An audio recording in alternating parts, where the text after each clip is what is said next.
is up. We've been through the fire, and now it's time to wake up. We're about to go higher.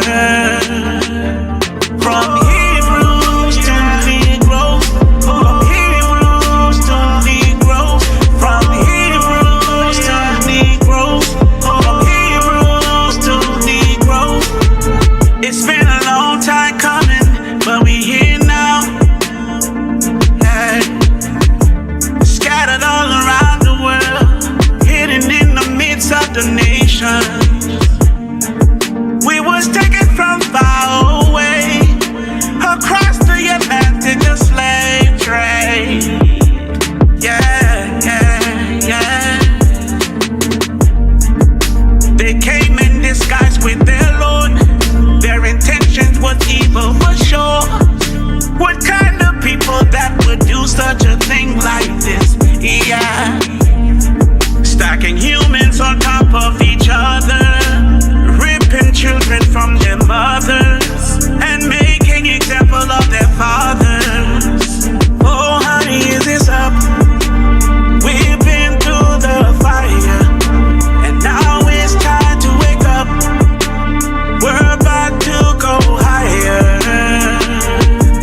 From Hebrews to Negros, from Hebrews to Negros, from Hebrews to Negros, from Hebrews to Negros. Sometimes it hurts so bad, the situation of my people, it's sad.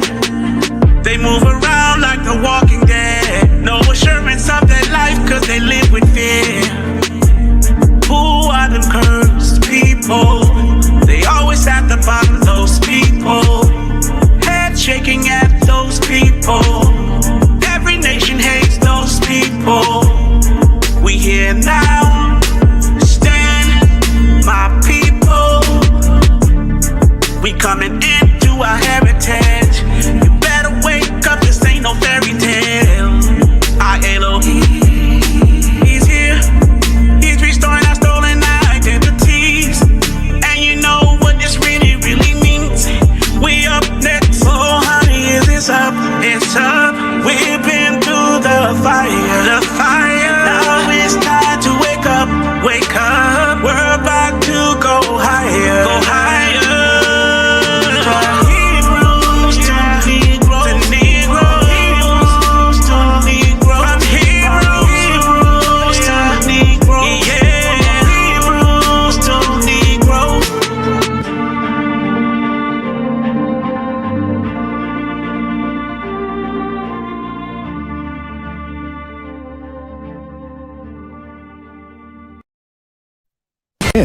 Presents the Great Tribulation Conference.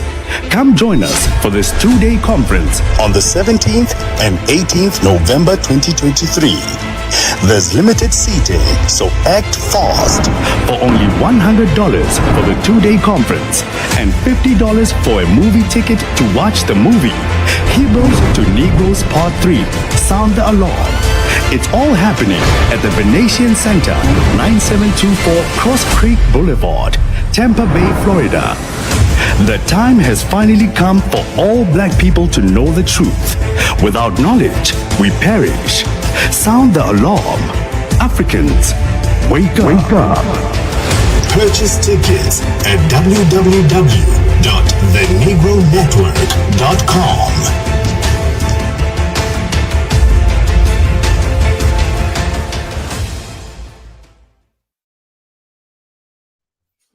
All right, shalom, shalom, shalom. We want to welcome you to the Truth Be Told Flex Podcast Extra Side.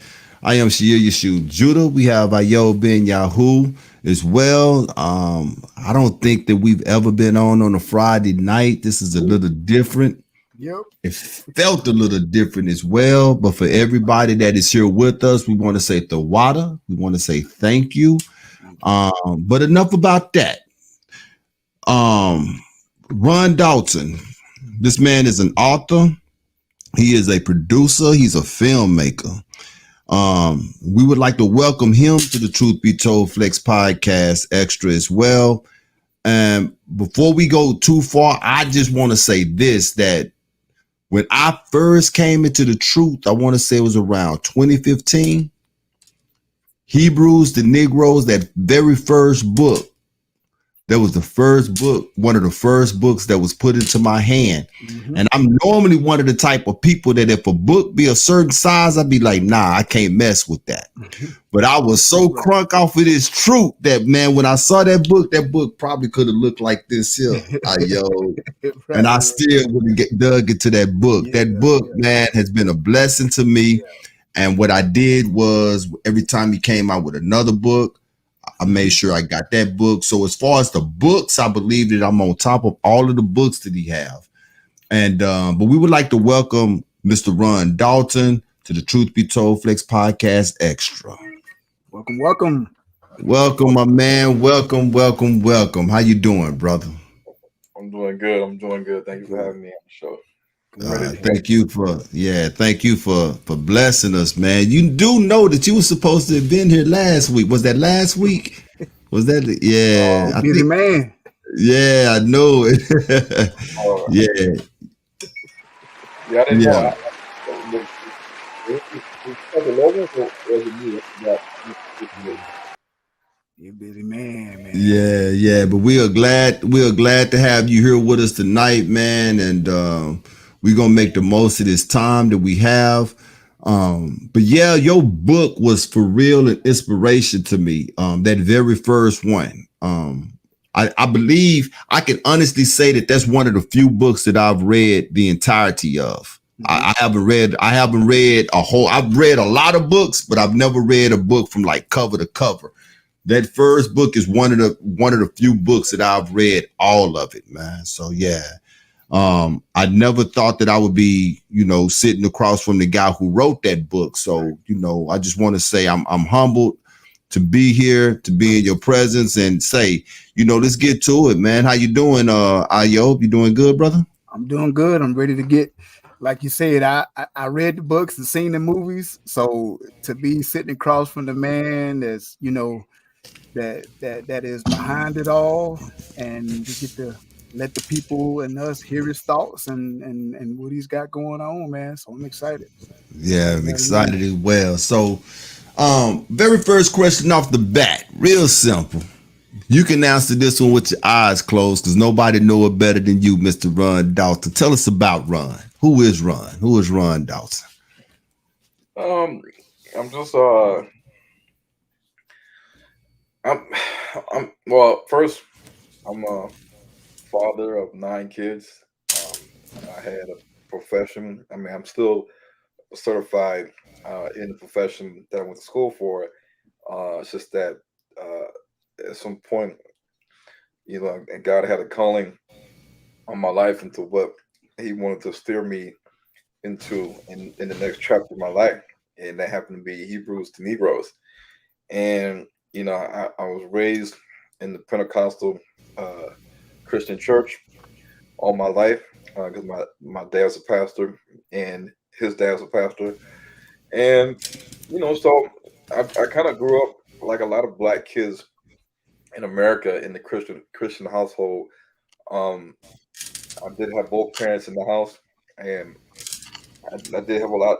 We have a lot of brothers. I got a lot of brothers and sisters, so I do come from a large family.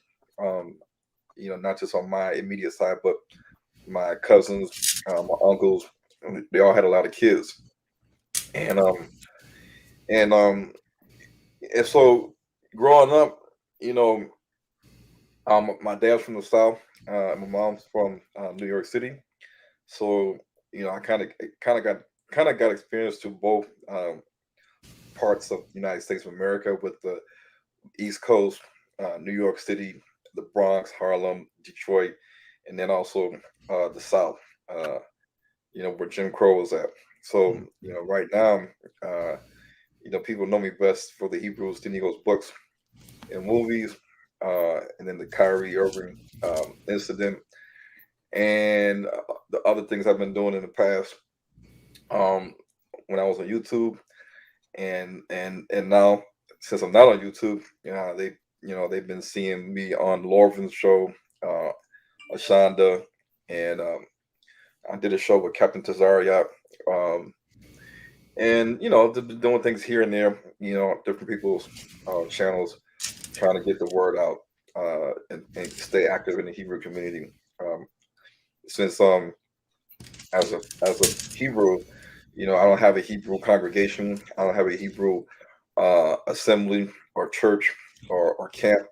So you're not going to find the Hebrews to Negros camp or assembly or congregation um, or organization that can find there. I'm just really one guy doing a lot of work for the Most High in the kingdom, in Africa and in America and the Caribbean.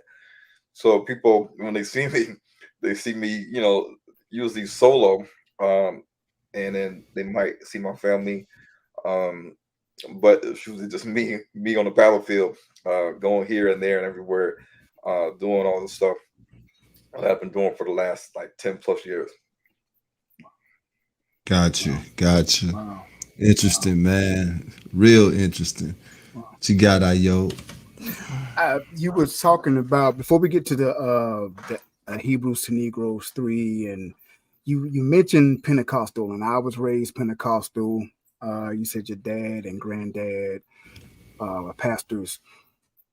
As far as Africa and the E1B1A that we'll get into, how do we bridge the gap with the Black community, the church, and where we're headed as Hebrews?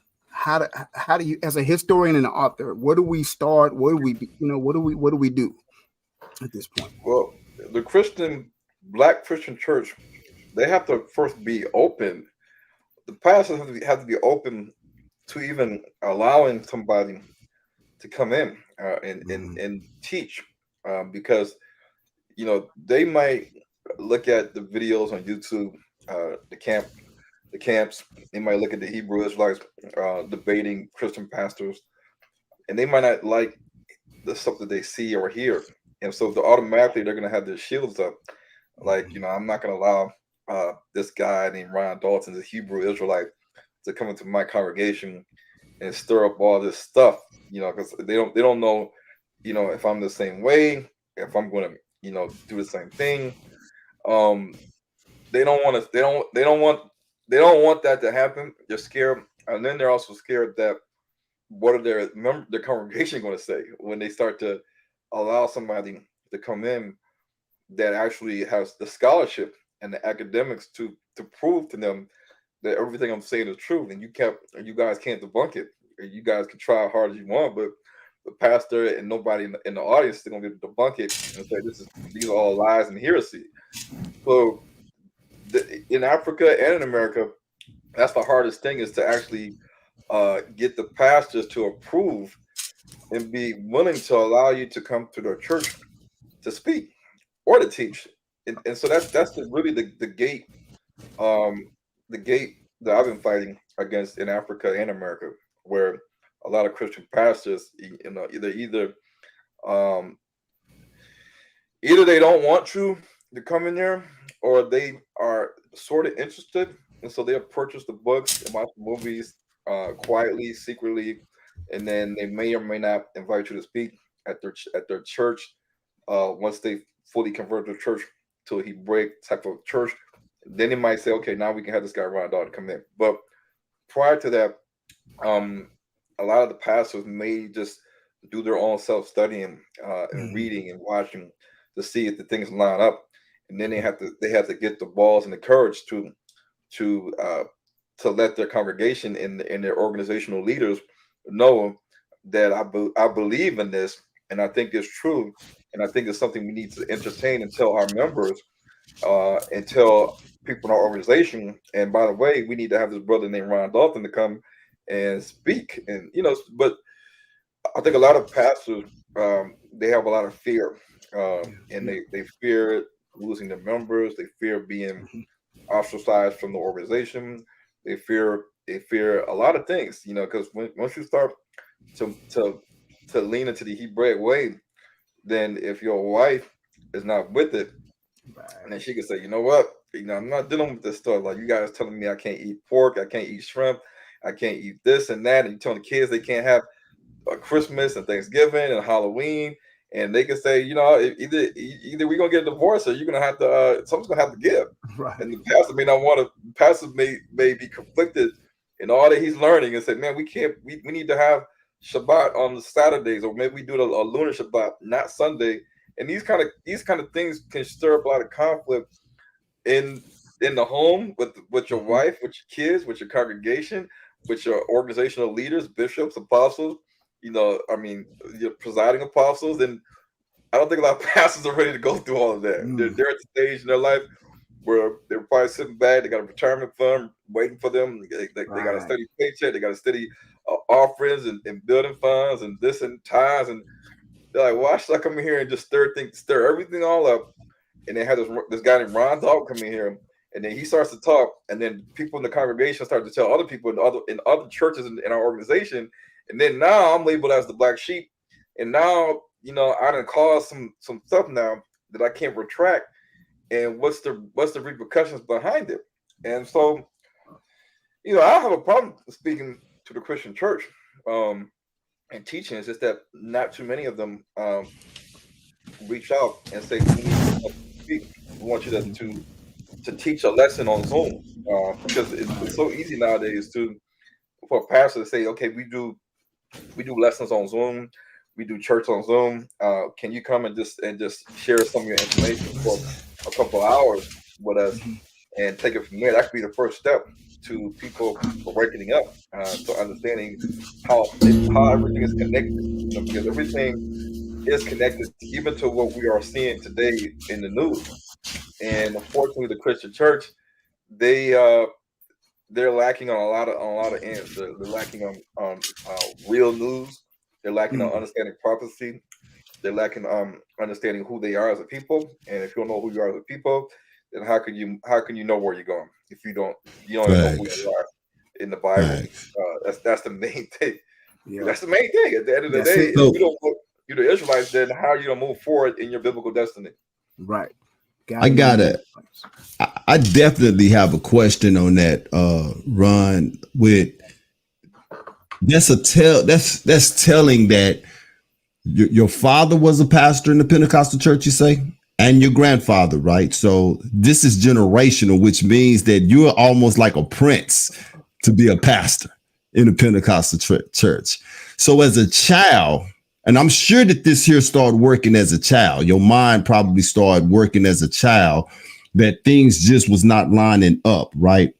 As a child, when did you start looking at the scriptures and you because that's where it's at actually, because me and my son, we was talking about it not long ago, like the makeup of the Bible is in Africa. Yeah. Somewhere along the way, they done bamboozled us, made us feel like everybody in this Bible is white when the truth is right here in plain sight. Mm-hmm. So when you start connecting dots, you being the son of a pastor, I know you had to go talk to your father about this here. How was that conversation, and does he see it the way that you see it today, or how is that bridged? You dig what I'm saying? Like, where is that? How does with your father and you being a Hebrew Israelite, is he still a Pentecostal pastor at this particular time? Yeah.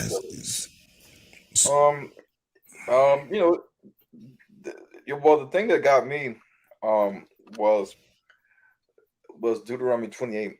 At the time I was younger and I was working in the ER in a major level 1 trauma hospital in Detroit that was always busy with all types of trauma and societal issues, socioeconomic issues, psychiatric, psychological, it's all types of stuff going on.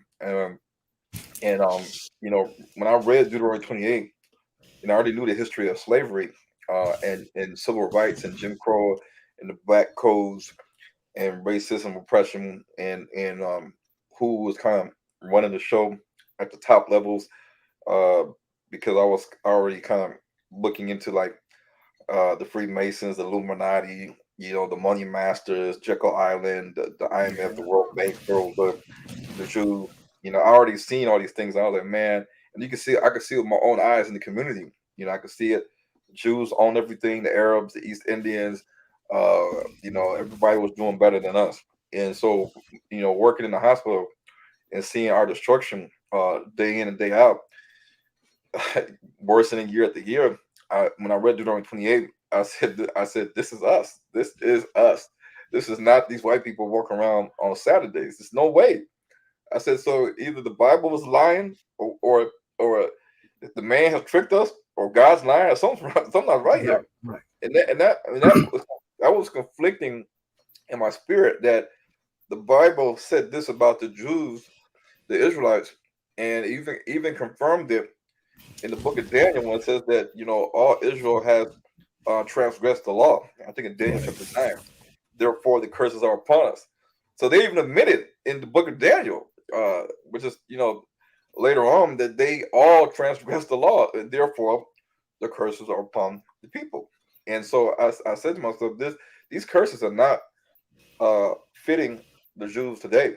And I said, so there's no way that they can be the Israelites. And if they're not the Israelites and we are, then why is it the Christian church know this? We've been reading our Bible for hundreds of years. We've been reading our Bible 100 years. Why don't we know this? Why don't we just snap on our head when we read the Bible that I will bring you into Egypt with ships? Nobody has a question with all the years I was in the Christian church. All the pastors and ministers and deacons' wives and deacons that sit there and they read these scriptures all day, every day. Nobody ever thought to think like this kind of sounds like what we're going through right now. Right. And it blew my mind that we were so bamboozled and deceived in Christianity. And I said, we gotta start teaching the truth. And my dad and other pastors, they were like, no. They're like, no. It's not about that. Jesus is not about skin color. He doesn't care about the color of your skin. We're saved through grace. All that stuff doesn't matter anymore. It was just like a shutdown. And I said, well, that's sad because, you guys have a lot of members in your organization that you can spread this knowledge to far and wide.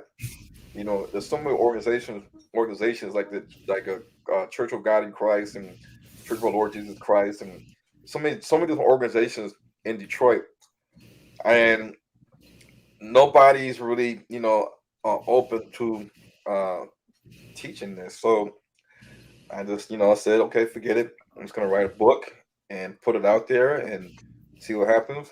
And the book led to the movie, and then here we are. Wow. That's a great testimony. It really was. Yeah, that's awesome, because I think we all can attest to that Deuteronomy 28. I mean, it's when you see it, you can't unsee it when the Most High reveals it to you. Once you see it, and that I want to ask you a question off of that. In Hebrews to Negros 3, you got the conference November the 17th and 18th. Hebrews and Negros 1, Hebrews and Negros the book. It was one of the first books and movies I read when I came into the truth in 2017. What can we expect from Hebrews and Negros 3? What the conference? What is the conference going to be about? What's the next level that Ron Dolton Jr. is ready to take the people to? Well, this movie is going to take a lot of Israelites out of their comfort zone. A lot of Israelites are going to probably reject it. They're going to be like, nah, no way. They're going to say, no, they're going to find any way to dismiss it. But it's the kind of information that we need to know, and it's unsettling, it's uncomfortable, it's not comfortable, and it could also make you get scared because the deception is so massive when you look at the fact that the Israelites passed down oral history to their children, generation to generation, so they can keep the stories and the pertinent information within the people and the stories and the songs and the language.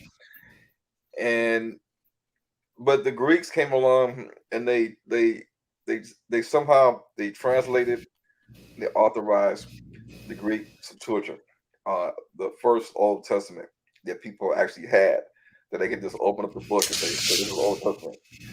And we know that after that, we have Latin, we have Old English, we have English, and some of the oldest Bibles that are in the Vatican, they are in Greek, they're in Latin, they're in Old English, like the KJV 1611, Old English, and Old English reads a little bit. I mean, it's the same.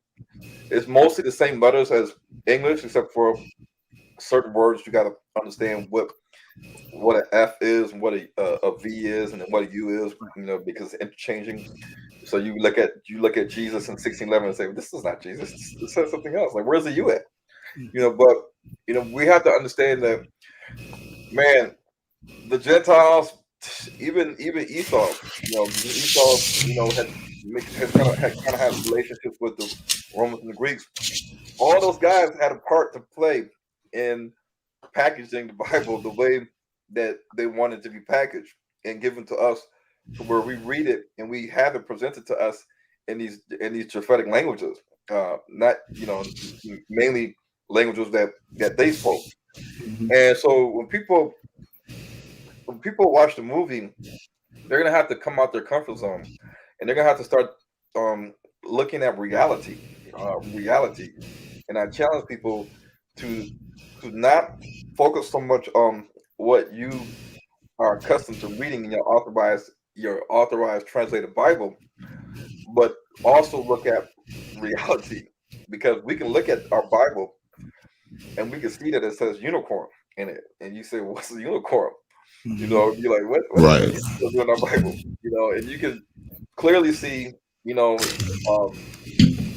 jackal, coyote, hyena, crocodile, antelope, lion, leopard, elephant tusk, or All of elephant. these of Africa. Yeah, you start to look at these things, and you start to wonder and say, "Wait a minute, a lot of these things are not." And there's certain things that were changed out there too. You got to go back to the ancient. You got to look at the Aramaic and Greek and see what words that they changed.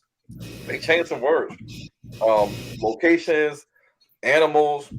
Like the Red Sea. Like the Red Sea is in the Greek, but in Hebrew, it's not the Red Sea. It's a sea. It's the lake or river or large body of reeds. So when you look at the word Yam, you think the word Yam is denoting like a large ocean or a sea, when in reality it could be a large lake, it could be a massive river. But the key thing is that the Yam is attached to the word that means reeds, papyrus reeds, and reeds are things that grow out of the marsh banks of freshwater, lakes and rivers.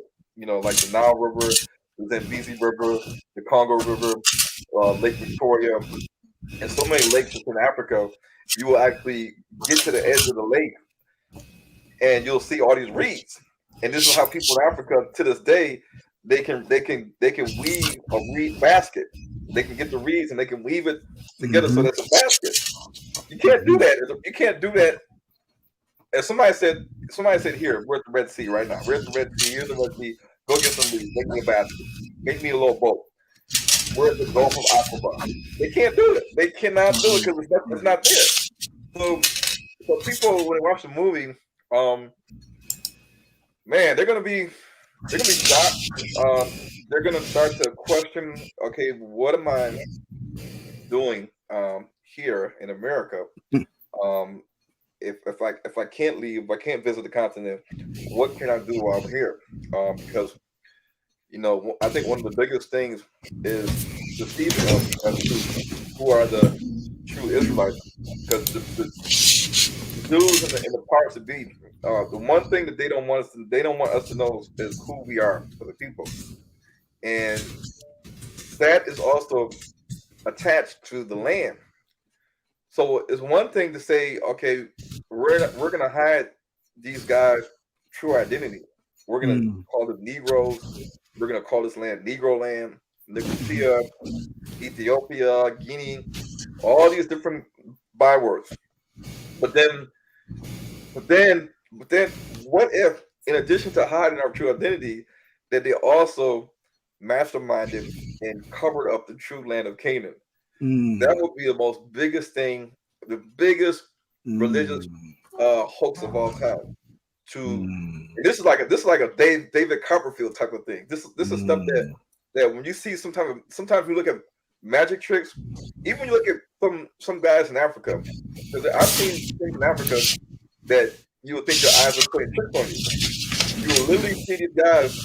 They might call them voodoo, they might call them diviners, medicine man. But some people, I don't know who they are. But they are doing things in Africa that will make you wonder, like, what kind of trickery is this? Like there's this is not David Copperfield, New York City. These guys are in the village, and I'm seeing stuff with my own eyes that defies science, that defies things that we are used to.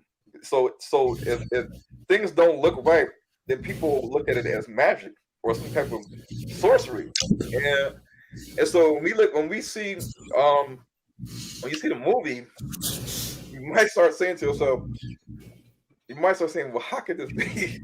Like, what? How? You're just gonna say, how could they do this? How could they do this? How could they conceal this for so long? How do they do it? That's gonna be the big question people are gonna have, is how? You see what you're telling us, but I'm still not getting it, because just like when you look at a magic trick, you're still trying to figure out how did they do it? How they did it, yeah. So when people watch the movie, they're gonna be still thinking after the movie's done, I don't get it. I don't understand. It still doesn't make sense. How? Wow. I hear what you're saying, and it makes sense, but your brain is programmed to not want to think one way. Right. Yeah. So Hebrews Negros is gonna be like, it's gonna be number 3. It's gonna be another blockbuster. Gonna be a lot of information thrown at people. So you're gonna have to go back and watch it again. You're gonna have to pause.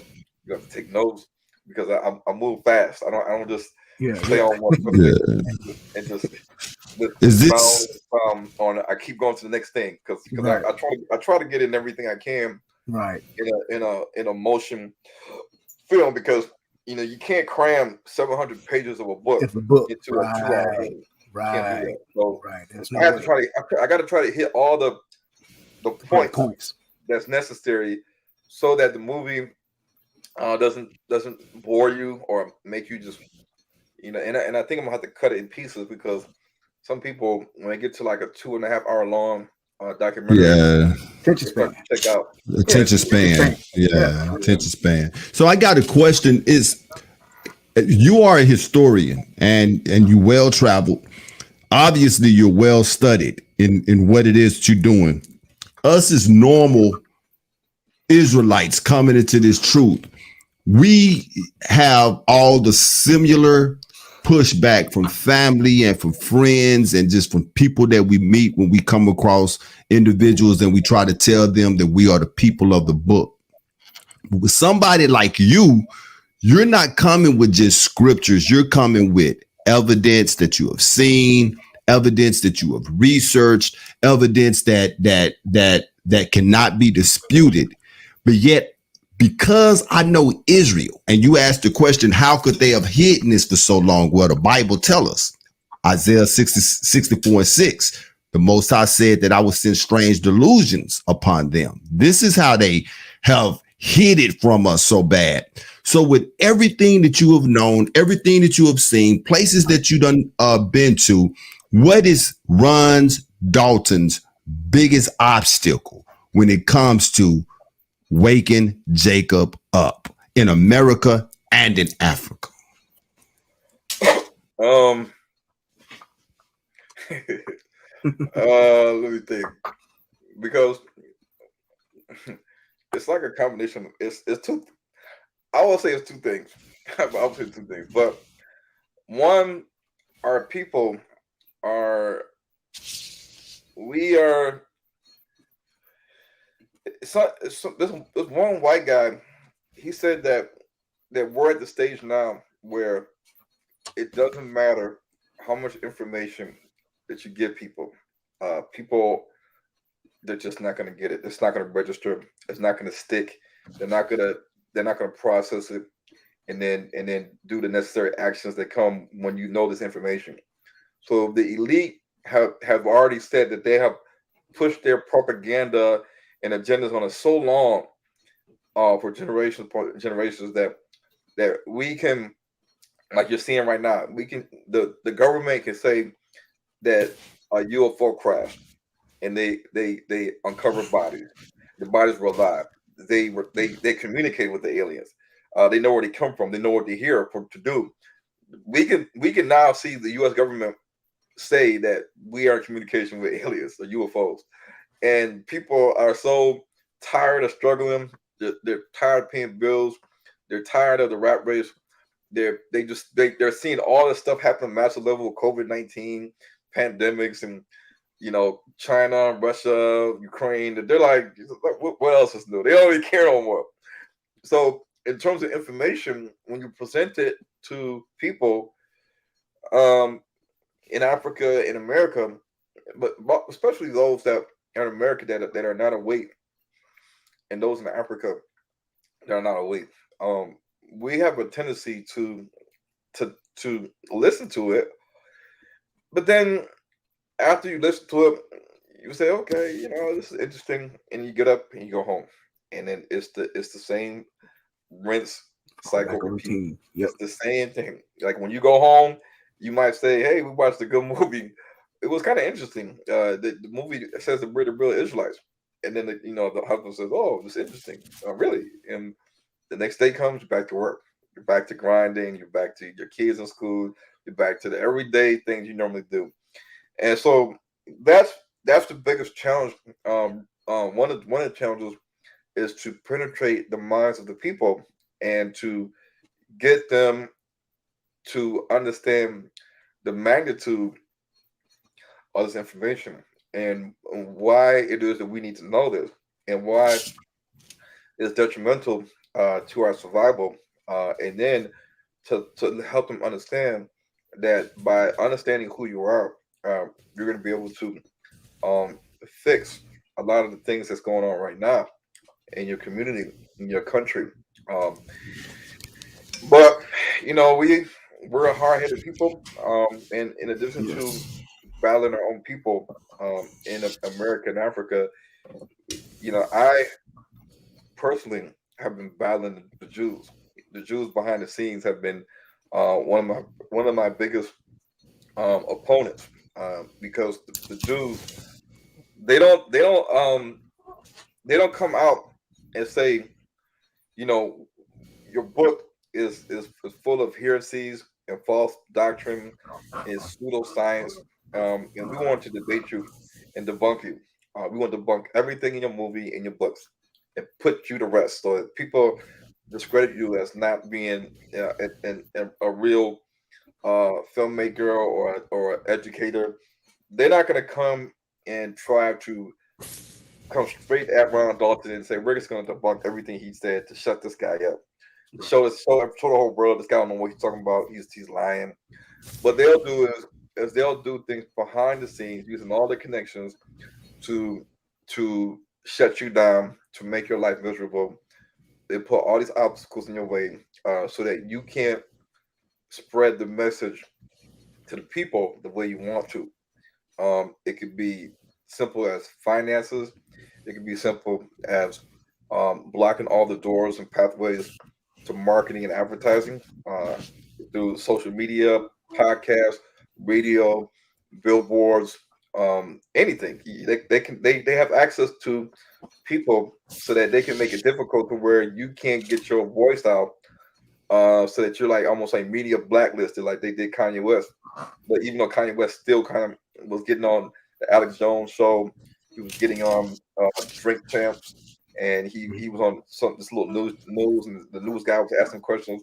They still allowed him to get on a platform where millions of people could hear his voice and what he said, even if he said some of it was true, some people was kind of like, I don't know, Kanye West is on a rant now, but he still got this attention, and it's from people in the world listening to what Kanye West had to say.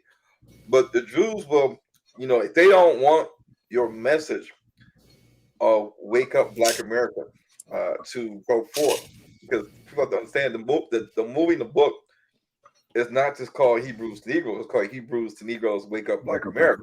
Right. Exactly. People don't say that. Even when Kyrie did his post, the news people, they didn't say movie Hebrews to Negroes, Wake Up, Black America.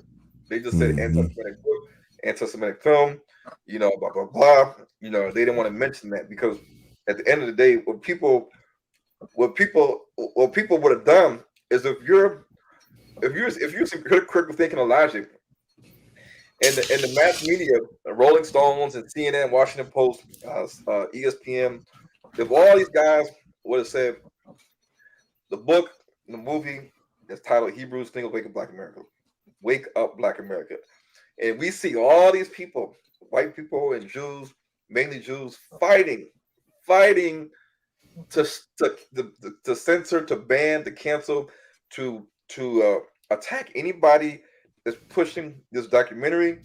You say, wait a minute, the movie is subtitled "Wake Up, Black America," and what do we see here in America? We see who is fighting against "Wake Up, Black America." It's the Jews. Right. So the movie says "Wake Up, Black America." Kyrie is sitting there getting grilled with the guy with the microphone, and he's with his head down. He's like, I'm not the one that made the documentary.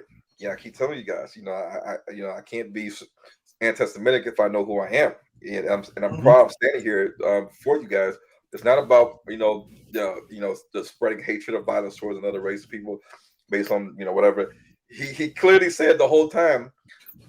There's some things in there that were unfortunate. There's some things in there that I don't really agree with, but at the end of the day, nobody.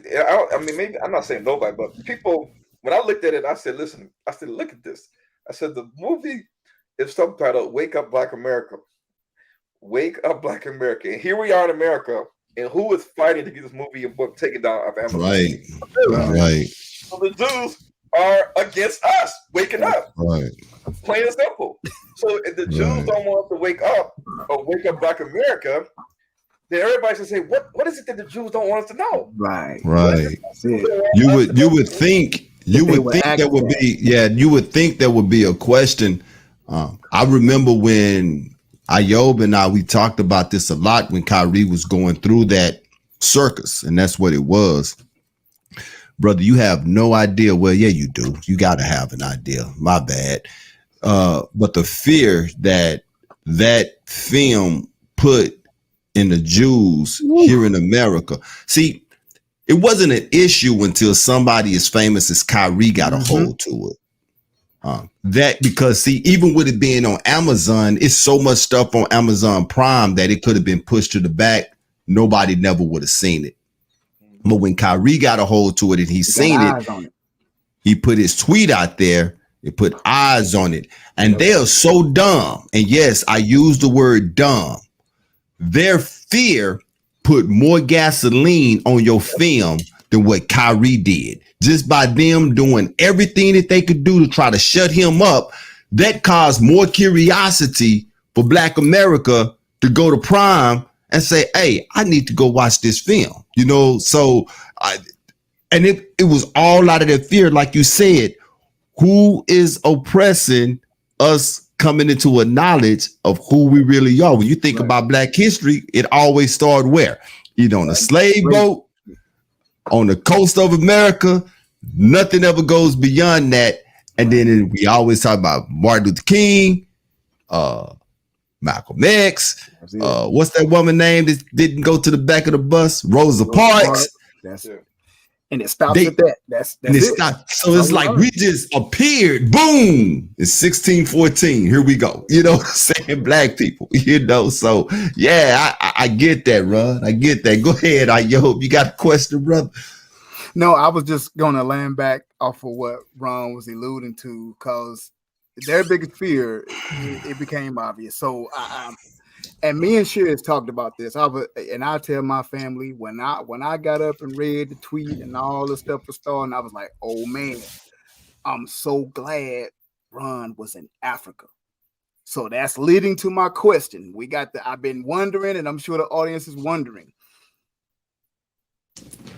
Was it beneficial? Even though you just alluded to that behind the scenes, the marketing, advertisement. Now they won't come to you and say, "Hey, let's debate. We're going to debunk every page in your book." They won't say that, but they'll go behind the scenes.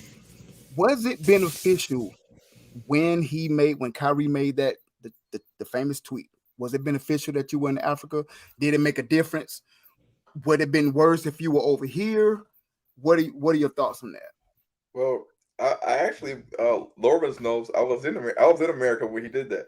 Really? I was in America less than a month when he did that. And even though after he did that, because I was in DC, I was in Virginia, I was in Florida, I was in Georgia. People, it was going on. It was trending in the news, but people, didn't know who I was. I could check into a hotel. I can go to a grocery store. I can go to a restaurant. I can go to like a mall, and people didn't know, like, oh, that's the guy right there. That's the guy right there, because TV didn't show my picture. Right. When Elon Musk or what's the guy that did past Mel Gibson, Roseanne Barr, Nick Cannon, all these guys, all these guys that are labeled anti-Semitic or whatever, people see their picture. They know who they are. But when this happened, they made sure to not pop up my face on the screen. They're talking about the movie, but they're not going to really show you the book cover. Right. So you can read the name of the book and the subtitle, and then you can read the author, Ronald Dolton. And they're definitely not going to show the picture of Ronald Dolton instead, like this, smiling like this. They're not going to show that, because then they showed that on the mass media, and everybody will be like, "Oh, you're the guy that made that movie. Kyrie got, Nike. The Nike deal got shot down." Right. I was walking around. People didn't know who you were. Yeah. So if I looked at the news and said, like, Kyrie did, and they like, "Oh, yeah, we know what he did," because I actually did this in DC. At a hotel, and the two brothers there were like, "Yeah, we know what he did. He posted a link to some movie the Jews don't like." And I said, "Yeah, what's the name of the movie?" And they said, "Man, we don't know the name. We don't know what the name is. We just know it has something about Hebrews." And I said, "Well, it was Hebrews to Negros." And I said, "I'm the one that made the movie." And they were like, "Huh?" They were like, "Are you serious?" I was like, "Yeah." They were like, "No, you're not." I was like, "Okay." I said, "I made the movie. Go just Google it, look it up." And they Googled it behind the front desk counter at the hotel, and they looked up at me. They looked down at the phone, looked at me, and said, "It's you." They looked at my ID because I was checking into a hotel. Wow. They said, "Yeah, you're Ronald Dolton." I said, "Yeah, it's me." They said, "Wow." And I was like, "Yeah," because they don't want you to know who I am. And I said, "Maybe it's a good thing they'll know who I am," but you didn't even know what the name of the book was or the movie. They said, "Yeah, they don't really say the name. They just say it's anti-Semitic," and it's hard to figure out what's the whole name of the book and movie. But now you're telling us what it is, and now we know who you are.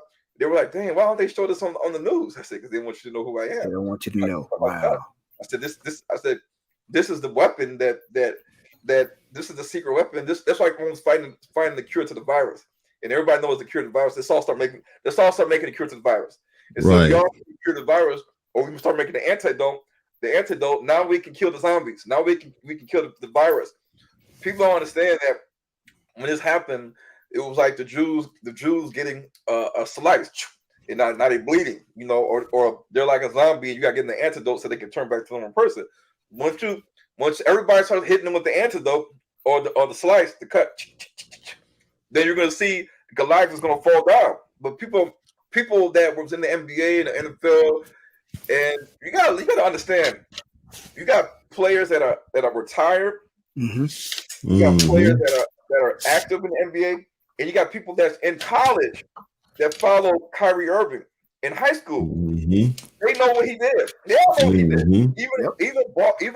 Even movie entertainers like Kevin Hart, all the black entertainers, Ice Cube, Dr. Dre, P. Diddy, Master P, all these Snoop Dogg, all these guys watch basketball. They all know who LeBron James is. They all know who Kyrie Irving is.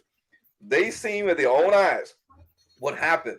They know how the Jews control the media. They know how to control the music industry. Ice Cube in that movie, what's that movie he did? How you learning? No, about Death Row Records. Straight Outta Compton. Straight Outta Compton. Straight Outta Compton. Yeah, Compton. They had a Jewish executive, and Jerry Heller. And Ice Cube did that song. He's like, "You let a Jew break up my crew," and then he was like, "Stop the tape." He was like, "This is anti-Semitic. How dare he do this? We're gonna get the ADL on him." This is actually in the movie. So Ice Cube knows that the Jews control the music industry. They control Hollywood, but yet when they seen this cut, the Jews, like you said, they were so fearful. Mm-hmm. Like, oh my God, like what is this? We gotta get Kyrie. We gotta get Kyrie to apologize right now. Right. Take down the post. Apologize. Kick him out of Nike.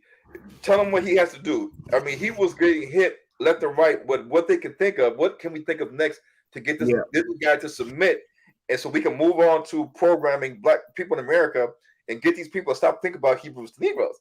Because at the end of the day, if Black people have an antagonist, we have an enemy. If we have somebody that is countering against us, an adversary. The word Satan in Hebrew means adversary. And the adversary is an opponent. An opponent goes against what you're trying to do. An opponent goes against what you're trying to do. An adversary. The adversary is always trying to stop the hero in the movie. The hero's trying to save the kingdom. He's trying to do whatever, get to some kind of secret relic, and the adversary is trying to stop him. So if we're trying to preach the light and the truth to wake up Black America, and we see the Jews have been behind a lot of stuff in history that Black people don't know about. It's in the books. The entertainers know about it. The ball players know about it, and they see these things. They should be like, "Yay! Now we know what they fear. Now we know how to defeat them. Now we know what actually gets on their nerves. Because we've been suffering too long. We, like Farrakhan says, we're tired. We're tired of people telling us who we should be and what we should do and how we should act and rewrite our history. Tell us we can't teach this history, that history. We're tired of people narrating everything in Black American history, from the church to the school to everything. But now we have something that came out that we obviously see that we have. I've seen it clear as day that we have an adversary. Black people in America have an opponent, and that opponent is the people that don't want us to wake up. That's right. That's one of the things, before I go into my question, that's one of the things that me coming into a knowledge that I am the seed of Jacob, that was one of the very first things that I understood, Ron, was that I have an enemy out there. And that's what the Christian church took away from Black America, right? They took that knowledge that there's an enemy out there, and they fed us with love everybody, love your enemies. And so when you say love your enemies or love, those, that we took that to an extreme, to the point to where we for real got lost in the sauce. You dig? Understanding scripture, understanding that I'm Jacob, understanding what the Most High said in Deuteronomy 32 when he separated the nations and he made Israel his portion. Understanding that, I started understanding also that when he said love thy neighbor, my neighbor was my brother that looked like me, of my own nation. It wasn't talking about those other nations. And this is where we fell off at and we lost that. But the Kyrie thing, this was the most interesting thing to me in watching this whole thing play out. These Jews was on Kyrie's neck, man. And Kyrie was standing 10 toes down for as long as he could. First thing, I was mad at a lot of the people that you just named out. I was mad at a lot of them because nobody wanted to stand by this brother. Nobody came to stand by this brother at all, to give this brother any kind of support whatsoever, right? The second thing that I was tripping on is that you Jews coming to Kyrie it wasn't so much that they wanted him to apologize. They wanted him to come and recant and say that what he said, that he don't believe what he said. This is what they wanted. But you show me one article right now, one YouTube press, one news press of any Jew getting on Jeff Bezos' head. And the last time I checked, your movie is still on there. Yep, It's still on there. it's still there. It's still on there. And Amazon has content guidelines that it talks about hate speech, anti-Semitism, things of that nature. So in their content guidelines, they don't view the film as advocating violence or hatred against the Jews. If they did, they wouldn't allow the movie to be approved to be on Amazon and to stay on Amazon, because it has to go through a quality, what I'm going to call it. It's like a quality control where they have to, look at the movie. They have to assess it. Make sure it's no pornography, make sure it's no violence, and make sure it's not like it's crazy conspiracy movie. They have to, and there is movies that I've submitted that they have denied, they've rejected. But this movie, when it came out, the first and the second movie, they approved it, and so you have to ask yourself, if they're trying to take it down, why did Amazon approve it? Back in 2018, 2018 until now, what has changed in the movie? None has changed. The simple fact is that the Jews don't like the Harold Wallace Rosenthal quote. They don't like the Henry Ford quote. They don't like the Hitler quote, and they don't like the fact that I talk about. I think I made mention the Jewish people involvement in the slave trades, which is true. I mean, it's not like we're making this up, and that you can't find this. You can't find this nowhere. If you do a good search, that you can't find that Jews themselves admit that they owned slaves and they participated in the slave trades. They had the ships, they owned the ports, they owned the plantations. They changed their last names to Gentile last names. They had slaves, and I don't care if it was 100, 1,000, or 1 million. So fact is, they had slaves, and they profited off of slavery, just like any other ethnic group at the time. So these are things that they don't like, and because of this, then they label me a bigot, they label me a misogynist, they label me a neo-Nazi, they label me a anti-Semitic, So and like you said, and this is kind of like, and I'm gonna be honest with you, when I saw Kyrie being buck broken on TV, because really, I looked at it as if that was me, and my wife saw me on the screen, and they told me I had to apologize. They told me I had to meet with the rabbis. They told me I had to get sensitivity training. They told me I had to donate $500,000 to a Jewish organization. They took away my Nike deal.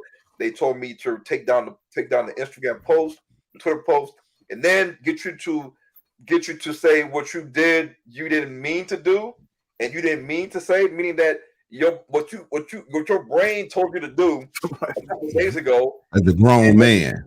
Yeah, you have freedom of speech, freedom of expression. So you mean to tell me that was Kyrie hypnotized? Was he on some kind of brain control? Were they manipulate his brain and making him move like a mannequin? That he didn't actually say what he said, but he did say what he said, and his brain made his mouth speak, and so he said what he said as a grown man. But they're trying to make him say that what he said was wrong, like what he said that he didn't mean that. Like a grown man's now retracting what he said. Oh, I didn't mean that. Oh, I'm sorry. And to me, seeing that happen to him, and I'm looking at, like, isn't the NBA, don't they support one another? Like LeBron, supposed to, exactly. The top players in the NBA, Stephon Curry, all these guys, they know Kyrie Irving. I'm sure they could call each other and be like, "What's up?" They can go to the play at the Rucker Park, and I was amazed that the black celebrities, man. They're scared of that, brother. The NBA, Isaiah Thomas, Joe Dumars, Michael Jordan, Patrick Ewing, the old NBA players that retired, the ones that are in the game, even the ones in college. I'm surprised that nobody, and those that was wearing his shoes at the time, nobody in America black stood in solidarity with Kyrie Irving and said, what can we do to show this guy we support him? Man, Kyrie was like the bubonic plague, man. Yeah, man. They were scared of that brother. They were trying to stay as far away from him as they could. Go ahead, Ron. Honestly, if we had some unity, I would have said, let's all post the link to Hebrews Negro. Let's all just do it all at the same time. Facts. It's like everywhere. So what are they gonna do? They gonna cancel the whole NBA? There you go. Right. There you go. Said, if the Jews can sit on the front court and wear these little shirts, that say if they can heckle Kyrie while he's shooting hoops. Right. They're on the front court heckling Kyrie Irving and saying these different things to him. That's right. And nobody tells them, you guys are disrupting the game. You guys got to go. You guys are sitting on the first part. You're heckling Kyrie Irving. He's trying to shoot. You got it. Right. You guys got to go. No, they let them sit there. Yep. But people, if I could have controlled people, I'd be like, everybody just start posting Hebrew singles on all your platforms. Piss them off because if Kyrie Irving posted it and we don't see nothing wrong with what he did, then we're all gonna post it. Nation of Islam, whoever. But when I saw, like you said, nobody. I feel like Kyrie is all alone. I feel like, man, his brother's all alone. He was. But the problem is that, well, see, we remember, all of us here, we're old enough to remember the 60s. Well, not actually remember the 60s, but we was old enough to be when we was taught about the 60s and in the Olympics, and we had people like Muhammad Ali. They were able, and what's his name? The running back for Cleveland Browns, Jim Brown.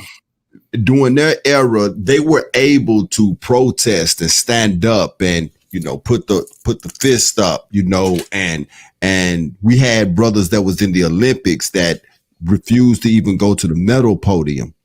Well, what the Jews did to control that, and we look at it as a good thing, but it's not a good thing. How the Jews control that today with the athletes is that we giving you endorsements. We're going to put your name on a shoe. We're going to give you commercials. We're going to put you out there.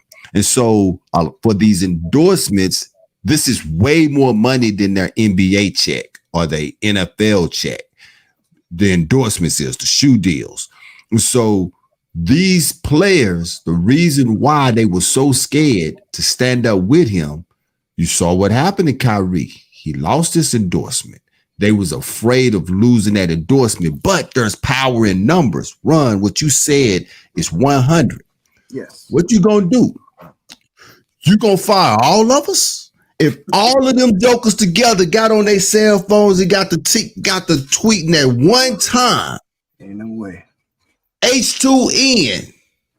What are you gonna do? It's just like when I go to Walmart and everybody be in the self-checkout line and you got one cashier. I told my wife, I said, what would they do if everybody just go to that one line? Just don't even go. They're going to have to get somebody over there to give us some help. You know what I'm saying? And so that's the thing, man. It's power in numbers. What did the scripture say? How does it say? How can one put 1,000 a flight? Because of the fear that we have, man. But that goes back to prove what we're all saying here, that we the people of the book.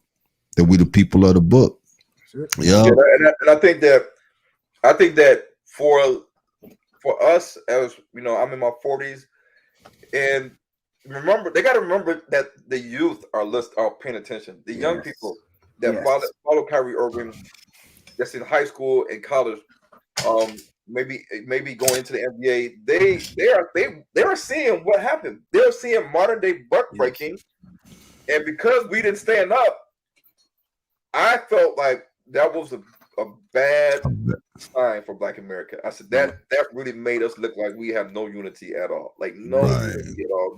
That we see this man being nationally humiliated and buck broken in front of everybody and all the news outlets, but not one person stood up and said, what y'all doing is wrong.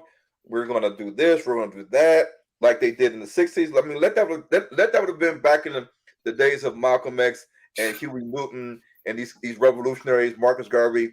They wouldn't have stood for that. They were like, Nope. how you gonna do this Nah. for our own people?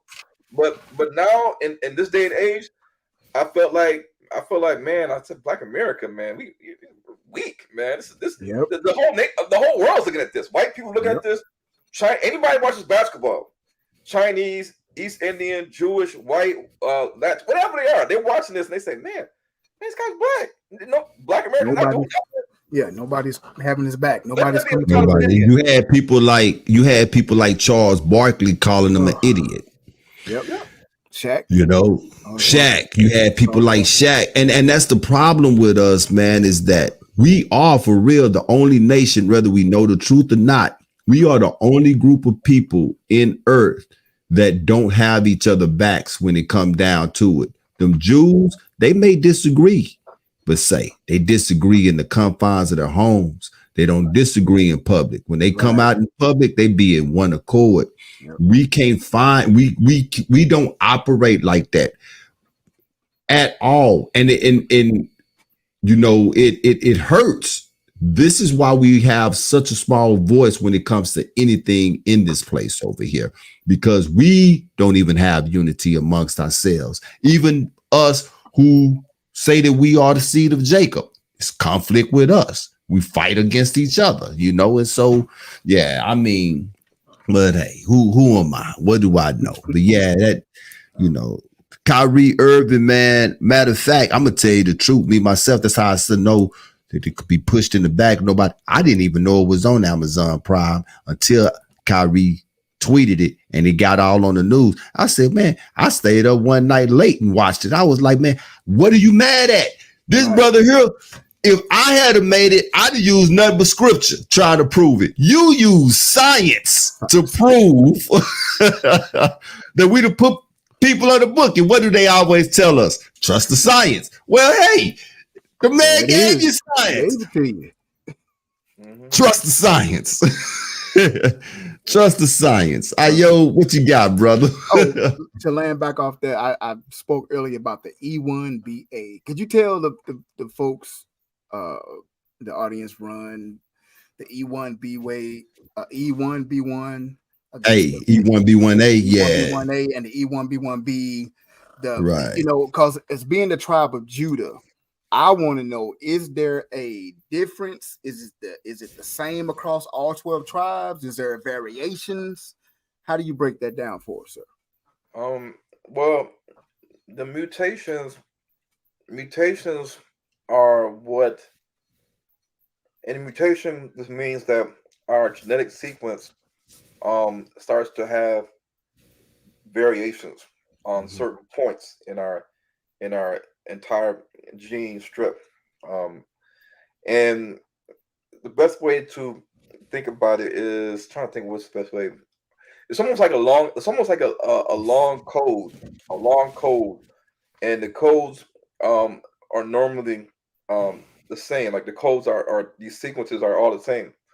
But then after a while, there's mutations that cause these codes to change in certain areas. And the geneticists, they create subgroups or subclades, and sometimes these mutations cause a whole nother haplogroups to form. So we just don't have the haplogroup A, and that's it. We have A, B, C, D, E, F, G, H, I, L. We got like almost the whole alphabet. Wow. But they look at these mutations, and mutations happen over time in certain regions. So you'll see specific DNA haplogroups in people in the Pacific Islands, in Melanesia, Australia, Japan, Taiwan, the Philippines, Russia, the Scandinavia, Norway, Finland, America, Africa. But one of the things that happened was that there were people that that were the product of Hamitic and Shemitic admixture in time. and a lot of the Shemitic admixture in Africa was with the Israelites, Abraham, Ishmael, the Edomites, um, going back and forth, and sometimes staying in Africa and mingling with the daughters of Ham. Mhm. So then you get this major haplogroup E that you see majority in Africa, aside from some of the older haplogroups like A and B. But in terms of the largest haplogroup paternally that you see in Africa is the Y DNA haplogroup E. It's the E group. Ego. But the interesting thing is that the Niger Congo Bantu people, they they had a lot of their beginnings in Egypt in Northeast Africa, and before E1B1A and E1B1B even formed, you had E1B1, yeah, Mhm. E1B1, because everything kind of has to go down the chain, Right. and the E1B1 had some mutations that occurred over hundreds to 1,000 years, and these mutations occurred. And when these mutations occurred, they said, okay, now we see a difference between these people's DNA that have the E1B1, and now we're seeing people that are now we're looking at the genetics and we're seeing that it's different. There's some mutations here and over here and over here and over here. What are we gonna do? And they said we're gonna label it E1B1A. And these people that have E1B1A in Africa, they all have most of them have a story and a history that they were once in ancient Egypt and they left because obviously they're not in ancient Egypt no more. Right. They could say they were in ancient Egypt a long time ago, but where are you guys now? You guys are Right. in something here in Africa, Right. and these people, whether you call them the Bantu people or the Niger Congo people, they are in sub-Saharan Africa where most of the slave trade was going on, and most of our DNA, when we check our DNA, because we were taken from Central Africa and West Africa, our DNA is going to show the same E1B1A that the people in Sub-Saharan Africa have. And when you look at the traditions and the customs of the people that have the E1B1A in South Africa, Central Africa, East Africa, West Africa, you're gonna see, that we have a connection to the ancient Israelites who also, according to the Bible, lived in Egypt and intermixed with the Egyptians. They intermixed with the Cushites. They intermixed with the Canaanites, and Mhm. then they happen to leave. And so one of the key points that we can say is that the Bantu people um, can trace their paternal lineage back to one ancestral forefather.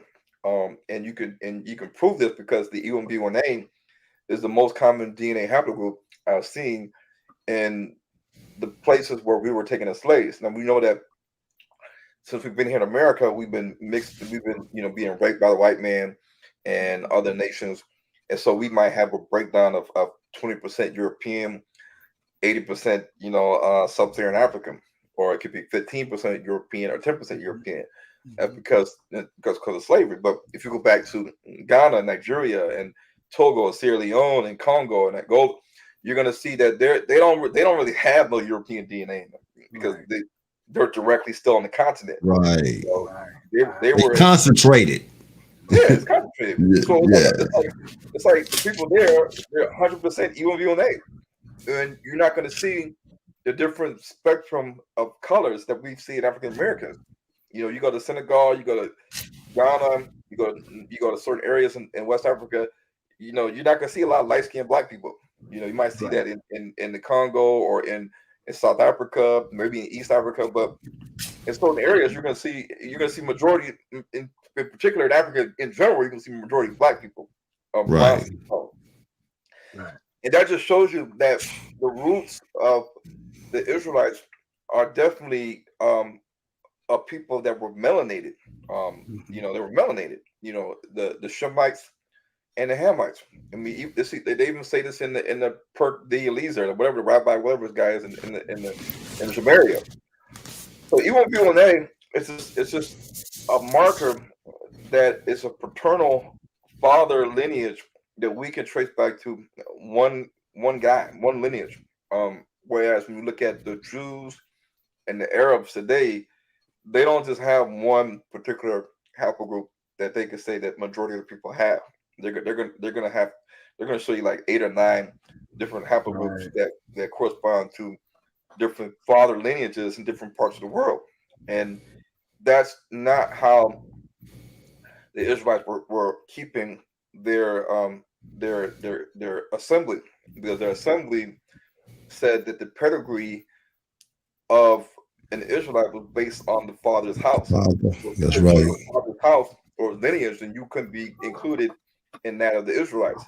And so that's why it's important in the Old Testament that you had to show your father's house. If you couldn't That's show your father's right. house, and the way that they do that in You Africa, outcast. yeah, the way they do it in Africa is that Africans can say, they can say like Ronald, son of Harold, son of Jacob, son of Obadiah, son. They can, but they're of course they're saying in their African dialect. Mhm. So like Shaka Zulu, son of whoever, son of, so they can keep going back almost like 20, 20 generations. The Wow. ones that are older, they can recite it, and you can be sitting there listening for almost a minute, and I'm like, what are they doing? Like, and the guy can say, well, he's reciting his whole family lineage in Zulu going back 20 generations. And See, he's telling you he's the son of this, who's the son of this, who's the son of this, who's that. And so that's how they can tell you that we are the Zulu tribe of this house or this clan, because the guy just told you his father's house. Now, if there was a white man that somehow, like 100 years ago, came into the village and raped these women, and they were the product of this white man, then he couldn't say that, because Right. then it would stop at the white man. It would be like son of right, Christopher Thomas, and then he couldn't say in a Zulu village that he is Zulu, unless right, unless he says, "Well, I was raised by the Zulus." But the Right. people of the village would know. They know you were raised amongst the Zulus, but but you're your not. ancient ancestors, we know the history about your great Right. great granddaddy. He was a white man, Right. and that's the same thing they did in ancient Israel. So the genetics the genetics that I talk about in the movie actually proves a strong point, in that we are the Israelites, and no matter if the Jews use their paternal DNA or their maternal, because the Jews say that you're not a Jew unless your mother's a Jew, Right. and we can still use their maternal DNA uh, uh, data sets and prove that, well, you guys are not Israelites on both ends. So you Right. guys are simply lying, and we're now exposing your lie and showing the proof how we are the true Israelites, because we can show um, these things that are Hebrew customs, and we can show that we have the blood of the ancient Egyptians and the Canaanites and the Cushites within us, because the ancient Israelites mixed with these Yep. African women. Right. So I got a question then, because we know that Make- Abraham also had Hagar, right?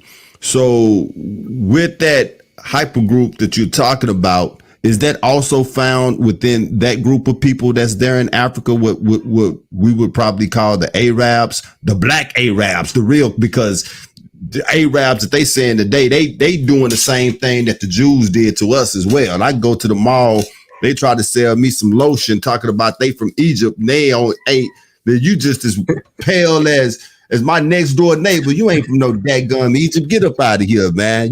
But is that do they share that same DNA as us as well? Seeing that, no, they don't. So they're both, they share the same DNA. Actually, when you look at it, they all, and people see in this movie too, that they all come from like Central Asia. They come from Central Asia and Eurasia, and that's who they are. They were invaders that came into this land, and they stayed there, and they think that they are the original people. Mm. But you can look at them, you can look at the DNA. You know, I mean, the ancient Egyptians, they spoke the ancient Egyptian language. They had the ancient Egyptian culture and customs that they learned. So we don't see that today in the white Arabs. White Arabs speak Arabic, and their traditions and customs are Islamic. And even if they say that no, we lost all these customs, no, even to this day, you'll see that in sub-Saharan Africa, you'll see Egyptian customs still being practiced by people that are really are the Israelites. But that's because over the years, the Israelites couldn't help but to adopt some of the cultural practices and traditions um, of the Egyptians because they were living amongst the Egyptians. Remember, if you are an Israelite man and your mother is an Israelite woman, and you're in a household as a child, and your mom was an Egyptian, your father's an Israelite, then in the household you could have it to where your mom's speaking Egyptian, your dad's speaking Hebrew, and the kids are bilingual because they know they can understand Hebrew and Egyptian, and the mother takes the Israelite boy to visit some Egyptian women, and they start talking and doing some rituals and cultural things and food. Then they're gonna say, "Oh, daddy, mommy took me to her side of the village, and she showed me this and that, and told me this and told me that." And then he goes back to the house, and the Hebrew daddy's in there, like, "What you learned today?" "Oh, we learned about this and da da da da." And so what happens is that the Israelites, they had a merging in a absorption of both cultures, language, traditions, customs, food, dress, and some of that was still retained today in Africa. You can see it in Africa. That's one thing that the Egyptian white Arabs don't have, and the Israelite and the Jews don't have. They don't have that connection to the ancient traditions and customs of the ancient Cushites, the ancient Egyptians, and the ancient Canaanites. Wow. Well, I was actually asking about Ishmael's descendants more so, but The Arabs, you yeah, know, yeah. the Arabs did have, because Ishmael's mother was an Egyptian woman, and then his father was a Shemite or Abraham.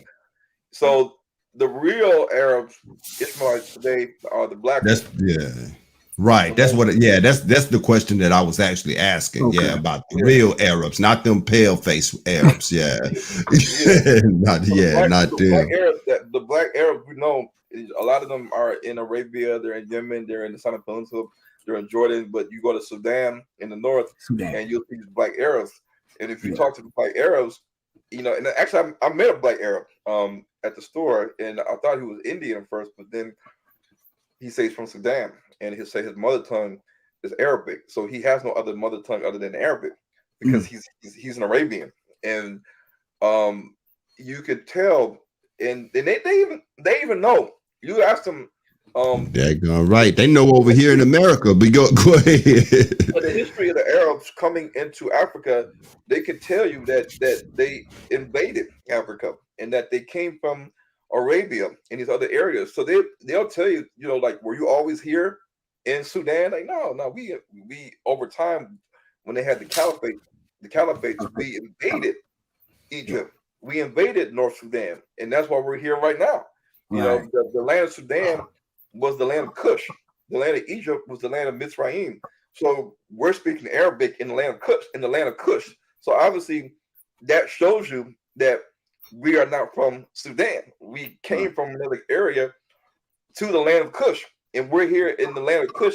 And the real Cushites are below us in South Sudan. They're the ones that are they're jet dark. They're tall. They don't look like us. They do different things. So they one is wearing long garments that kind of resemble the Hebrews.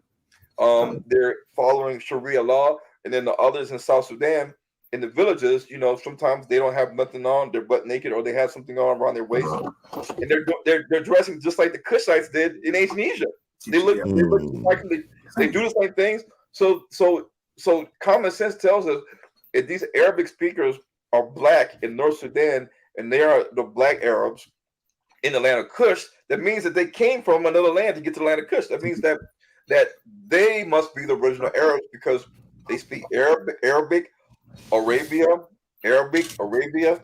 So we have to then say, okay, maybe the original Arabians or the Ishmaelites were black because the I think the Book of Jubilees says that the daughters of Keturah and the daughters of Ishmael were known as the Arabs, which Wow. basically means mixed. It means mixed in Nick, Hebrew.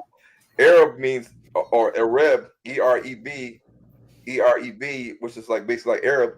It means mingled or mixed people. So wow. Hmm. the Wow. word Arab is not like a son of Noah. It just means mixed people, which Right. the Arabs were Wow. a mixture of, Egyptians like Hamites and Shemites. I Wow. just learned that. I did not know Wow. I that. did not know that. And see, that's On it. what thing is. We have scripture, Deuteronomy 28, over that. We have that, but then they say, well, let's go to the science of it. Well, okay. Right. You just heard Mr. Ron Dalton talk about the E1, B1, and E1, like the whole science of it. So that's what they're afraid of. They have read the scriptures and they know that's not us, that's somebody else, that's the blacks in America. Then we have the science behind it as well. Got the And that's science why, behind it. yeah, Yeah. I'm excited to see, both Out of movies. everything I'm with that excited. movie, that was the thing that I enjoyed the most was learning the science behind it. Science You behind put a it. lot of work into bringing that aspect out, and that's one of the reasons why they were afraid of it as it is, because we could teach out of this Bible. They can find ways to break that down and say, nah, that's not true. And they could go, but when science speak, the very thing that they talk about, there is no way that they can, you know, say that, hey, that's not right. This is what the science say. Right. So yeah, the convention is going to be November, what is it? 17th 17th and and 18th, and you're going to be in Tampa. Yes, sir. Are you expecting a big turnout? Have you Well, y'all been marketing it pretty good? we've been doing the best we can, but Yeah. after COVID-19, it seems like a lot of people they're used to YouTube, they're used to Zoom and StreamYard, they're used to just sitting home and at the relaxation of their house, and they'll say, is it going to be streamed live? Mhm. Is it going to be pre-recorded? Is there going to anywhere we can watch it? Because people, either they just don't want to just get up and go to a conference anymore, like those days are over, or financially people are like, no, we don't have the money to drive to Florida. We don't have the money to catch a flight to Florida. No, I don't think I'm gonna come down there and spend the money to watch the movie. I'll just wait until 2024 to whenever Ron releases it on some platform, and I'll watch it then. No, I don't need to go to the conference because I already know about the Great Tribulation. I already know my pastor or my leader teaches me, and he can't teach us nothing other than what our camp leader is teaching us. So I don't want to hear what he has to say. We're told certain things, and we're gonna Mhm. stick with that. And I say to people, like, regardless of what you're taught, if you're taught that we're going to be raptured before the Great Tribulation by UFOs, if you're saying that the Most High is going to gather us, pre, mid, post, but you don't know how He's going to do it. If you're thinking certain things about the mark of the beast, if we say this and if you say Africa's the land of Ham, no, the Holy Land is in Israel, the wilderness is in Jordan, the wilderness is in Saudi Arabia, the wilderness is in Egypt. So we need to get our family, we need to go to Saudi Arabia and pitch a tent in the desert and see how that works out. We need to go to Jordan where it's just completely desert, and we need to go there because that's the desert. Our leader told us that's the desert, that's the wilderness, aka desert, because Mhm. people will confuse the wilderness with desert. They'll Mhm. think the wilderness is the desert. So you ask people these questions, and I say, well, if you are a military veteran and you've been to Afghanistan, you've been to Iraq, you've been to Saudi Arabia, you've been to these Middle Eastern countries, you know what it's like to be in the desert. You know what it's like to be in semi-arid or desert-like conditions. And people have to use their critical thinking and logic. And this conference is going to challenge what people have probably already learned and believed in regards to the mark of the beast, the tribulation, what's going to happen, the battle of Armageddon, where does this take place, the wilderness, where is that at? The true land of Canaan, where is this at? All these things are going to be discussed, because if we can understand where the wilderness takes place, if we can understand where the true land of Canaan is, if we can understand where the battle of Armageddon or the battle of Harmageddon is going to take place, if we understand, is there going to be an Israelite rapture? The Christian church, they believe in the being caught up in the air, the twinkling of an eye, and just poof, just disappearing, and just being with Christ until the tribulation is over with, and then end the story. But for the Israelites, because we're not going to teach that, even though some Israelites are sort of teaching that the Most High is going to rapture us, or UFOs, then we have to add. We got to start having discussions on. Okay, the Most High is gonna to gather us. Is that a rapture? Is that a rapture? How is he going to do it? Is it going to be angels? Is it going to be people riding on white horses? Is it going to be some type of disappearing act? Is it going to be like a spaceship with a teleportation zooming us up like Star Trek? How is this going to happen? When is it going to happen? And how do we know it's going to happen this way? What if it doesn't happen this way? What if the mark of the beast isn't Sunday worship? A white Jesus. What if the mark of the beast isn't this? What if so there's a lot of what ifs, but we live in a world of reality, and the reality is we are here in America and we're paying bills. And if you don't have the money to pay bills, your utilities start getting cut off. You don't have money to eat what you want to eat. You don't have money for gas. You don't have money to go on vacation. You don't have money to do certain things.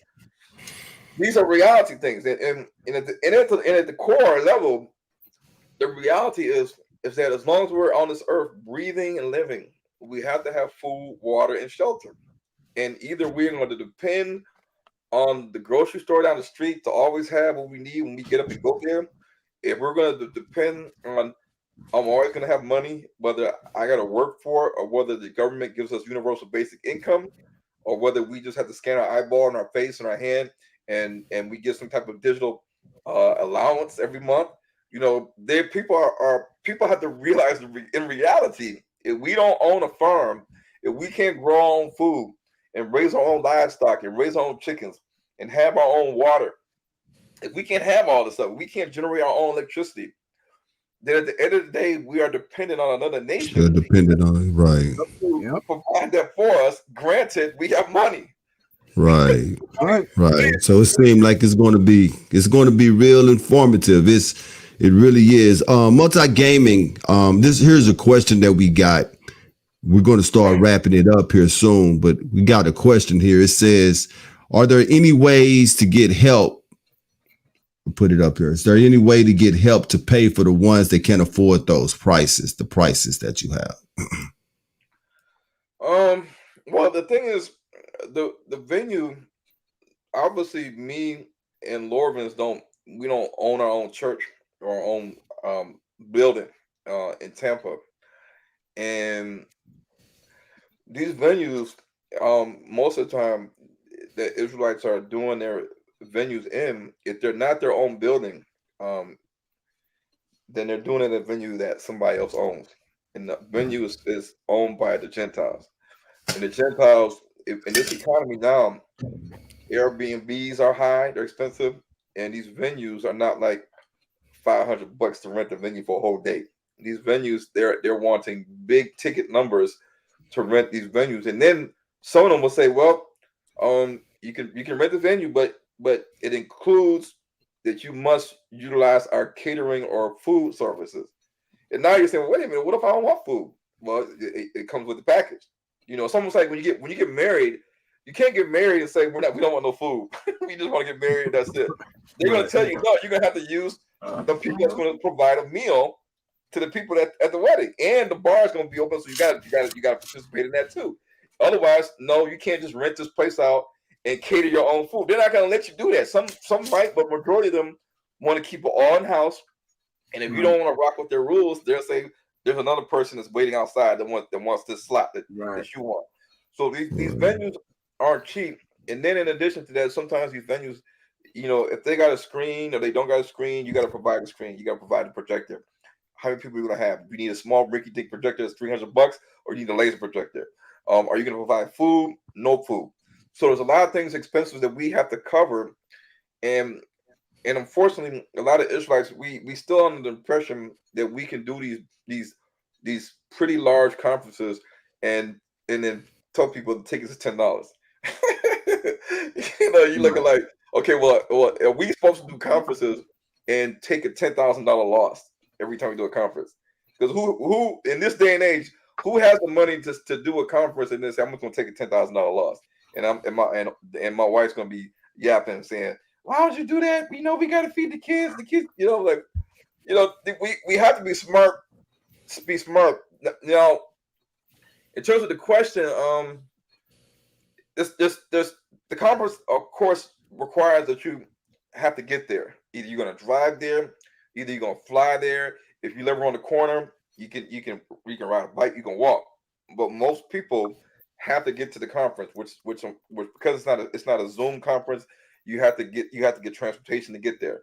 Then you got to worry about. Then of course you got to get an Airbnb or a hotel. And we understand that these things are costs that we cannot help. We can't put you in a house or a hotel when we don't own the hotel. We don't own houses and stuff like that to put you in, and we can't pay for people's plane tickets, their rental car, their train ride. We don't have the funds to do that. The ticket prices, if they're worried about the ticket prices and they're trying to come either alone or come with a family, or a busload of people, then they can always email us. They can email me at Hebrews to Negros at yahoo.com. And then see what the situation is. Are they coming alone, just one person? Yeah. Are they coming with a whole Yeah, family? I think that's suitable there. Because to be honest, the multi-gaming verse, I can guarantee you he wasn't, looking for no accommodations or plane tickets. He just wanted to know if there was some kind of way, you know what I'm saying, that maybe we can work on the prices to be able to get in the door. You know what I'm saying? So yeah. But yeah, Ron, I'm looking forward to the third edition to Hebrews to Negros. I can't wait till it come out. It is still on Amazon, the other two, right? And so I think it's good. Me, I'm one of those binge watchers. I watch then leading up to the other one. So by the time we come out, but this has been great, man. We appreciate you coming to sit down and chop it up with us. I learned a lot tonight. What about you, Ayo? What you got going out, I man? enjoyed it, man. I learned a lot. I'm looking forward to seeing the new movie, man. The first two movies in the books, just amazing. It really, with scriptures, but and the science. There's, we always talk about it all the time. I understand why they get squirmy and uncomfortable hearing this information. Right. So I'm looking forward to the conference and looking forward to the movie, man. I really enjoyed you tonight, Mr. Dolton, and appreciate you for coming on with us, man, and shedding some light on the people. So exactly. And when it come out, man, if you feel impressed too, man, please come back by. Chop it up with us. We'll love to have you again. Woman of Yah had a couple of questions. I did tell her that we was going to get to them. I do apologize, Woman of Yah, but we running on the time right here. So, but yeah, I didn't forget you. We just, just got a little bit caught up. But Ron, you got anything you want to say closing out, brother? Yeah. So the movie won't be available to the public to stream until sometime in 2024. And I might start it off with the DVD first, kind of like how Tariq Nasheed does his stuff, and then announce the streaming date. And I'll let people know what platform it's going to be on, because Anything that's considered highly anti-Semitic is going to be under the radar anywhere that I put it at, especially Amazon. I mean, I could try to put it on Amazon, but then Amazon probably is going to reject it. So then I have two other platforms that that I'm going to use that utilize like h2ntv.com and then Hebrews to Negroes TV.com. So those two platforms is where I usually put the videos on, and the DVDs. I'll usually, like I did before, I could do a pre-order so that you can be the first in line to get the DVDs, because it's not going to be a one DVD, because you can't squeeze like 6 hours plus onto one Right. DVD. Right. Compressing it makes the resolution look bad. Yeah. So the DVD pre-order is going to be available sometime in 2024, and I will also probably have the DVD pre-orderable. Well, not pre-orderable, but eventually after the pre-order is done, then I'll put the DVDs on Amazon, because you can still get the DVDs of all the Hebrew to Negroes um, stuff, content on Amazon. You just gotta type Okay. in Hebrews to Negroes DVD for those that like to actually have the actual movie on their DVD, because we never know when Right. the internet's gonna go down. Boop. Right. Right. Like whenever if you go to a hotel and let's just say you don't have the video on demand, your TV's not a smart TV. Mhm. If you go to like certain countries in Africa and you go to a hotel, the TV is not always going to be a smart TV. So you're not Right. going to be able to sit back and say, let me click on Netflix Click and on Amazon. demand. Right. But Right. if Right. and this is one thing I learned, if you bring your DVD player and the appropriate adapter plugs and all your favorite movies from America to Africa, then if your TV is not smart, if you have an internet struggles, and your kids are used to watching certain things, or you're used to watching certain series or episodes that you like to watch over and over again, then bring your DVD player, because you can always plug up that HDMI to the Yep. TV that's in your room Right. and watch, and not be Yep. sitting there like the kids ain't got nothing to watch. There's no Right. Netflix in here. There's no Amazon. No Paramount. Tubi. No Disney. What are the kids gonna do? We're just sitting Right. here. Right. So Right. Right. what about that DVD? Slap in, some Dora the Explorer or Right. SpongeBob, some episode you like to watch, she likes to watch. Then at least you can have some on TV and say, "Woo, Yeah. thank God, I'm gonna sit down for a little bit." So, Absolutely. so Well, that's why. all praises. Well, all praises. Well, we cannot wait. You could get there to Tampa. Please get there. Yeah, get there. Get that knowledge. Get that information that Ron has out there Oh, for you. We they want. can get tickets. They buy tickets on That's right. www.negronetwork.com. .com. The Negro Negro network.com. All one word. The Negro All one Network. word. Gotcha. So we want to thank Lorvins, the son of Shemite, as well for making this happen.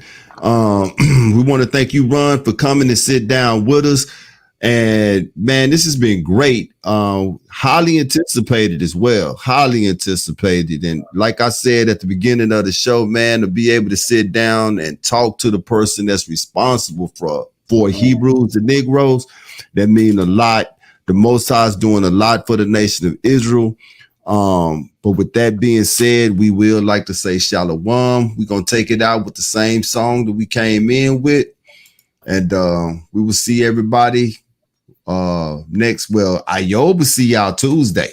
Tuesday we have Solemn Prophet. Yeah, Ayob will see you Tuesday. And then we'll be back here same time on Wednesday doing what it is that we do. Run. We love you, brother. Appreciate you, man. We're going to continue to follow you. We're going to continue to support you any way that we possibly can. And if you need anything from Truth Be Told Flex Podcast, please do not hesitate to reach out and holler at us, brother. I hope you enjoyed yourself. You enjoy yourself with us? Like you're going to say you didn't, but I'm You might. I'm happy to be happy for you guys to have me on, because YouTube and Facebook got me shadow banned, so Yeah, I don't see my face anymore on YouTube. So they're like, "Where Ron go?" around. Right. Jews took care of that. They just Yeah. Hey, you keep yourself safe too, brother. Please. Yeah, you keep yourself safe because what you're doing, yeah, we already know, man. May the Most High bless you and continue to be with you. We're going to take this side with Lorvins from Hebrews and Negros.